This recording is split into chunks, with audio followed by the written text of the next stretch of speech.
global straight away from day one with the com and they make it. So that's the second one. And the third one, from my experience, is about co-founders. I've met a couple of people, and this is my personal experience. I've met a couple of people say, right, we need a co-founder to run a company, but what they don't realize is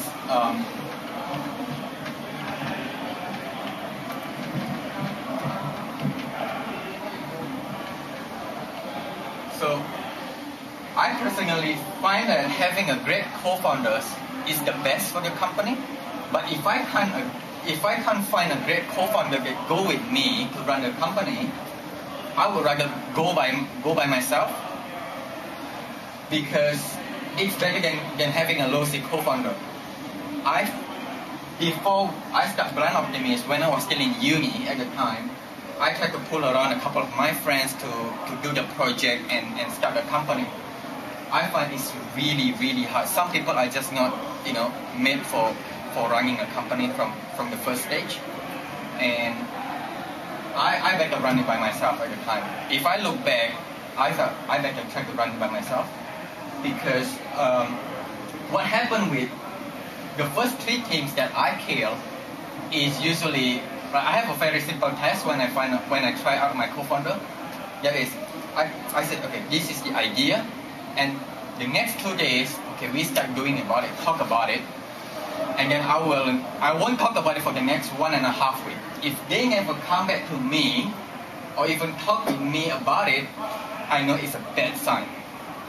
And usually I kill the project 3 weeks after that, because it's usually me that leading it. Okay, this is what we should do, this is what we should do. And I don't think we can afford having a follower when you just first start out. But having a great co-founder is really, really great. I currently run the company with 2 other people, and it's just amazing. So this is 3 from me. I wish some of you guys can share your experience. Like having. I'd like to just comment on the third point. It's something I think about a lot, because Mike from Atlassian and a lot of the tech guys are very, very strong on the whole co-founder issue, and even a lot of the American VCs, they say, you don't have a good co-founder, you're decreasing your chance of raising money significantly.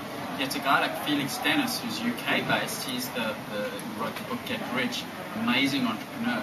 He's very specific, and he says, your first business, go it alone. He said, you just got to get on with it, you got to be lean, you got to be mean, you got to have no political issues, go it alone, and then subsequently, when you've had some success with your first business, get into interesting other projects around it. So, but I think it's similar to even just a personal relationship. I think the way you put it there is brilliant. If you find the right one, it's awesome, but otherwise, the wrong one is a lot worse than sort of important change.